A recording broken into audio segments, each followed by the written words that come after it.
Bem, agora que a gente já conheceu um pouco da rotina, que tal saber o que a gente pode fazer para lidar com esse assunto? Eu converso agora com a psicóloga especialista em autismo, a Andréa Lemos de Moura. Andréa, boa tarde, seja bem-vinda ao Ver Mais. Boa tarde, tudo bem? Tudo bem, eu queria ver contigo primeiro a importância desse dia de hoje, o 2 de abril.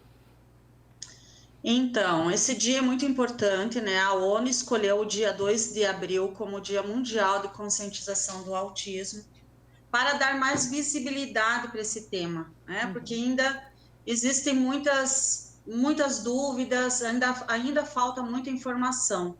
E com isso também se estende para o mês todo de abril, como um mês, né, uma campanha do Abril Azul, para que o mês inteiro seja voltado e seja marcado por ações, então, voltadas para o autismo. Que interessante. Para a gente começar aqui, André, quais são as principais características das pessoas que têm o espectro do autismo? Então, o próprio nome espectro já nos diz alguma coisa, né? O espectro, então, ele é uma amplitude de intensidade, né? Por que foi escolhido esse termo espectro, né? Porque dentro dele cabem inúmeros sintomas, inúmeros sinais e de intensidades e frequências diferentes, né? Hoje nós utilizamos os critérios do DSM-5, que é o manual que nós utilizamos para auxílio no diagnóstico, né? O diagnóstico é sempre feito por uma equipe multiprofissional.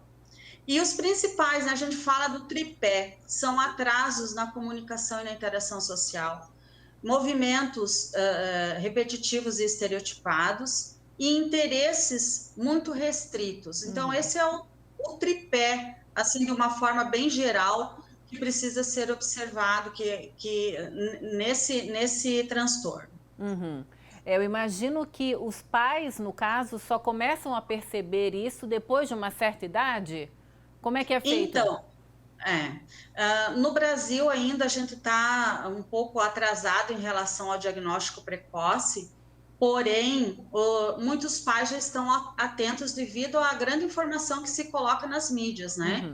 Então, atrasos nos marcos do desenvolvimento é a primeira questão que precisa ser olhada, né? Se a criança tem atraso nos marcos motores, tem atraso no marco da linguagem, principalmente linguagem, né? Atrasos na interação com os pares, com seus pais, com adultos. Então, atrasos nos marcos do desenvolvimento precisa se já desperta um sinal de alerta. Bem, tu mesma comentou que é um espectro, né? Então, abre aí um leque de situações, né? E já que é um espectro, as opções de tratamento também são um leque de opções de tratamento ou tem alguns que sejam específicos direcionados para o autismo? Então, como eu falei, né, tanto o diagnóstico como o tratamento, ele é feito por uma equipe multidisciplinar. Envolve aí fono, psicóloga, envolve terapia ocupacional, envolve outras alternativas, né? Hoje, ecoterapia, musicalização, tudo que puder estimular essa criança, né? E hoje nós falamos em práticas baseadas em evidências, né?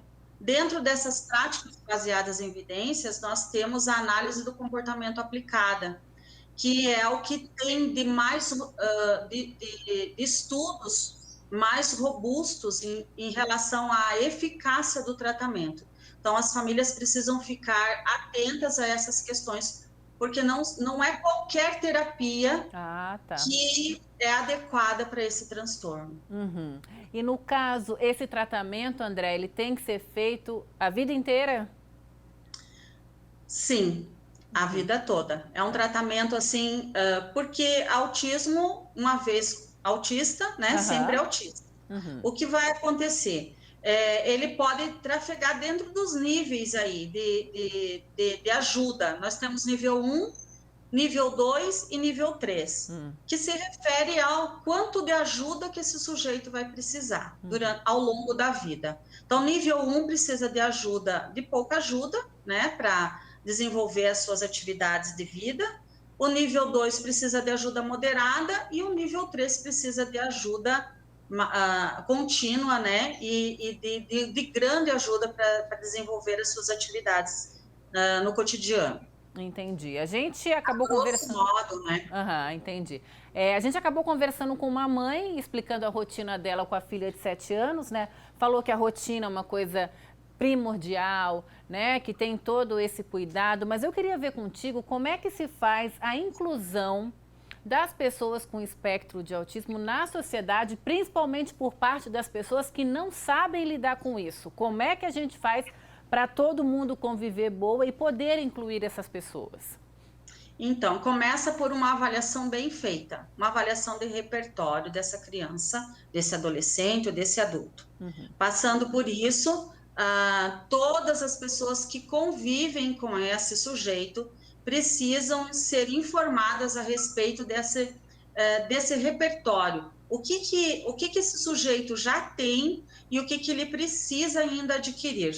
E isso, né, envolve família, envolve escola. Quando a gente fala de tratamento de autismo, todo mundo entra, todas as pessoas envolvidas com esse sujeito, com essa criança, com esse adolescente, com esse adulto, precisam estar interligadas e cientes desse tratamento.